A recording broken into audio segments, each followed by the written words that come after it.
স্বাদের রান্নায় সবাইকে আমন্ত্রণ। আশা করি সকলেই সুস্থ আছো, ভালো আছো। আজকে আমি তোমাদের সঙ্গে শেয়ার করছি মুড়িঘণ্ট। এই মুড়িঘণ্ট বানানোর জন্য প্রথমেই 60 গ্রাম গোবিন্দভোগ চাল নিয়েছি। চালটাকে ভালো করে বেছে 2-3 বার জল পাল্টে পাল্টে ধুয়ে জল দিয়ে ভিজিয়ে রেখে দেবো। এবার একটা ননস্টিক প্যান বসিয়ে দিয়েছি, এর মধ্যে দিয়ে দিচ্ছি 2টো শুকনো লঙ্কা। শুকনো লঙ্কা দুটোকে আমি ফাটিয়ে দিয়ে দিচ্ছি। শুকনো লঙ্কার বোটা ছাড়িয়ে লঙ্কাগুলোকে 2 টুকরো করে এর মধ্যে দিয়ে দিচ্ছি। লঙ্কাগুলোকে আগে ভেজে নিলে লঙ্কাগুলো একটু ভালো করে ভাজা হবে, কারণ অন্য উপকরণগুলো ভাজতে একটু সময় কম লাগে। এরপরে দিয়ে দেব তেজপাতা। তেজপাতাগুলোকে আমি টুকরো করে এর মধ্যে দিয়ে দিচ্ছি। এরপর দিয়ে দিচ্ছি 3-4টে ফাটিয়ে নেওয়া এলাচ, দিয়ে দিচ্ছি 2 ইঞ্চি দারচিনির টুকরো। এগুলোকে একটু ভেজে নেব। তারপর এতে দিয়ে দেব 1 চামচ গোটা জিরে। এবার 2 সেকেন্ড সময় ধরে ফোড়নটাকে একটু ভেজে নিচ্ছি। মিডিয়াম টু লো ফ্লেমে মশলাটাকে ভেজে নিতে হবে। দেখতে হবে মশলাটা যেন পুড়ে না যায়। তারপর এটাকে নামিয়ে ঠান্ডা করে নিয়ে একটা পেস্ট তৈরি করে নেব। মশলাটাকে আমি ভালো করে ভেজে নিয়েছি, দেখতেই পাচ্ছ। এবার এটাকে নামিয়ে একটা প্লেটের মধ্যে নিয়ে নিচ্ছি। ঠান্ডা হয়ে গেলে এটাকে মিক্সিং জারের মধ্যে নিয়ে গুঁড়ো করে নেব। অপর দিকে গ্যাসের মধ্যে কড়াই বসিয়ে দিয়েছি, তেল গরম হয়ে গেছে। এর মধ্যে একে একে মাছের মাথাগুলোকে দিয়ে দিচ্ছি। মিডিয়াম টু লো ফ্লেমে মাছের মাথাগুলোকে ভেজে নিতে হবে। হাই ফ্লেমে কখনোই মাছের মাথা ভাজা করা যাবে না, তাহলে এগুলো ভেতরটা কাঁচা থেকে যাবে, তাহলে মুড়িঘণ্ট খেতে ভালো লাগবে না। আমি নুন হলুদ দিয়ে মাছটাকে আগেই মেখে রেখেছিলাম। সেই ক্লিপটা আমার হারিয়ে গেছে বলে তোমাদের দেখাতে পারলাম না। শুধুমাত্র 1 চামচ লবণ আর 1 চামচ হলুদের গুঁড়ো দিয়ে মেখে রেখেছিলাম। এবার এগুলোকে ভেজে নিচ্ছি। এক পাশ হয়ে গেলে উল্টে দিয়ে অপর পাশটাও ভালো করে ভেজে নিচ্ছি। দেখতেই পাচ্ছ মাথাগুলোকে খুব ভালো করে ভেজে নিতে হবে। উল্টে পাল্টে এইভাবে মাছগুলোকে ভেজে নিয়ে এবার এগুলোকে তুলে নেব। তুলে একটা প্লেটের মধ্যে রেখে দেব। সব মাছগুলোকে তুলে একটা প্লেটের মধ্যে নিয়ে নিচ্ছি। মাছগুলোকে তুলে নিয়ে যদি প্রয়োজন পড়ে এর মধ্যে সামান্য একটু তেল যোগ করব। আর যদি মনে হয় যে এই তেলেই রান্নাটা হয়ে যাবে, তাহলে তেল দেওয়ার কোনো দরকার নেই। অথবা তোমরা এখানে 2 চামচ মতন ঘি দিয়েও রান্নাটা করতে পারো। আমি সব শেষে ঘিটা দেব, সেই জন্য আমি এই তেলের মধ্যেই রান্নাটা করব। সব শেষে ঘি গরম মশলা দিয়ে নামাবো। অনেক সময় এই তেলের মধ্যে ঘি দিয়ে ফোড়ন দিয়ে রান্না করলেও রান্নাটা খুব ভালো হয়। এবার এই একই তেলের মধ্যে দিয়ে দিচ্ছি ফোড়ন। ফোড়নে দিয়ে দিচ্ছি তেজপাতা, শুকনো লঙ্কা, ফাটিয়ে নেওয়া এলাচ, দারচিনি আর কয়েক টুকরো লবঙ্গ। 2 সেকেন্ড সময় ধরে ফোড়নটাকে ভালো করে ভেজে নিয়ে এতে দিয়ে দিলাম 1 চামচ আদা বাটা। এরপর দিয়ে দেব ধুয়ে রাখা গোবিন্দভোগ চাল। চালটাকে একটু ভেজে নেব, খুব বেশি ভাজার দরকার নেই, একটু ভেজে নিতে হবে। সঙ্গে মশলাগুলোকেও ভেজে নেব।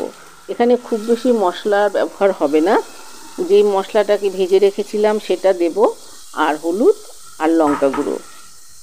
বেশি কিছু মশলা দিলে কোনো জিনিসের স্বাদ নষ্ট হয়ে যায়, সেই জন্য এখানে শুধুমাত্র আদা বাটা দিয়েছি। এরপর একে একে দিয়ে দিচ্ছি 1 চামচ লবণ। এরপর এতে দিয়ে দেব 1 চামচ হলুদের গুঁড়ো। 1 চামচ নয়, 1/2 চামচ মতো হলুদের গুঁড়ো দিয়েছি, কারণ মুড়িঘণ্টে খুব বেশি হলুদ দিলে মুড়িঘণ্ট খেতে ভালো লাগে না। এই জন্য আমি 1/2 চামচ মতো হলুদের গুঁড়ো এর মধ্যে দিয়ে দিলাম। মাছ ভাজার সময় হলুদের ব্যবহার করেছি। এবার মশলাটাকে খুব ভালো করে কষিয়ে নিচ্ছি। এরপর এতে দিয়ে দিলাম 1 চামচ কাশ্মীরি রেড চিলি পাউডার। এটা আমি কালারের জন্য ব্যবহার করেছি। তোমরা চাইলে কাশ্মীরি রেড চিলি পাউডার ব্যবহার করতে পারো, না করলেও স্বাদের কোনো তারতম্য হবে না।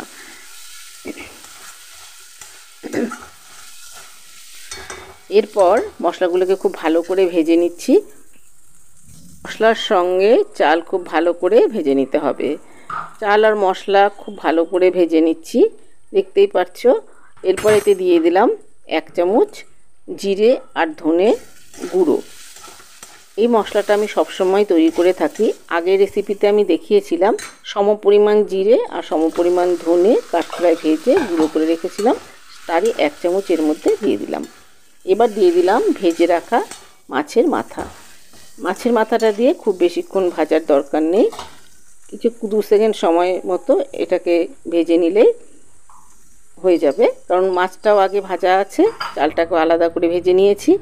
এরপর এতে দিয়ে দেব ভাজা মশলা। যে মশলাটা আমি তৈরি করেছি সেটা 1 চামচের মধ্যে দিয়ে দিলাম, আর বাকি মশলাটা আমি রেখে দিয়েছি, সেটা অন্য কোনো ডিমের কারি অথবা মাছের ঝোল যে কোনো কিছুর মধ্যেই ওটা দেওয়া যাবে।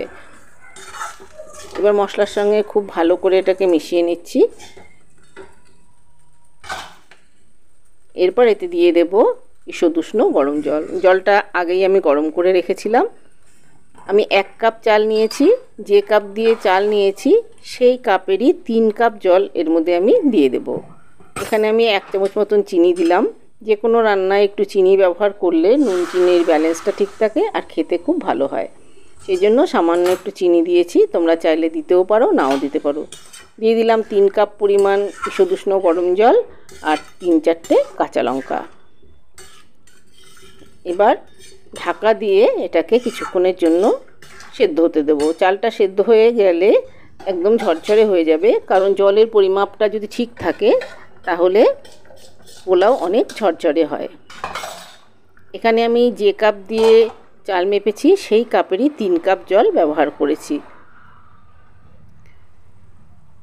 এবার ঢাকা খুলে দেখিয়ে দিচ্ছি, দেখো একদম জলটা ঠিকঠাক হয়েছে। আর একটু এটাকে গ্যাসের মধ্যে রেখে দিলেই একদম ঝরঝরে তৈরি হয়ে যাবে। তোমরা যে কাপ দিয়ে চালটা নেবে সেই কাপেরই 3 কাপ মতো জল দিয়ে দেবে, তাহলেই দেখবে জলটা একদম ঠিকঠাক হয়ে এসেছে। চালটাও ভালো করে সেদ্ধ হয়ে গেছে। এবার ঘি ছড়িয়ে দিচ্ছি 2 চামচ মতো। 2 চামচ ঘি ছড়িয়ে এটাকে নামিয়ে নেব। এখানে আমি গরম মশলা আলাদা করে ব্যবহার করলাম না, যেহেতু ভাজা মশলার মধ্যে এলাচ দারচিনি রয়েছে, ফোড়নের সময়ও এলাচ দারচিনি ব্যবহার করেছি। আবারও গরম মশলা দিলে একটা উগ্র গন্ধ হয়ে যাবে, সেজন্য শুধুমাত্র ঘি দিয়েই আমি এই মুড়িঘণ্টটাকে নামিয়ে দেব।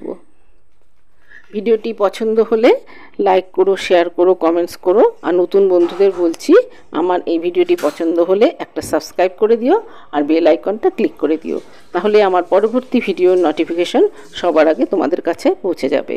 সবাই সুস্থ থেকো, ভালো থেকো। আগামী পর্বে আবার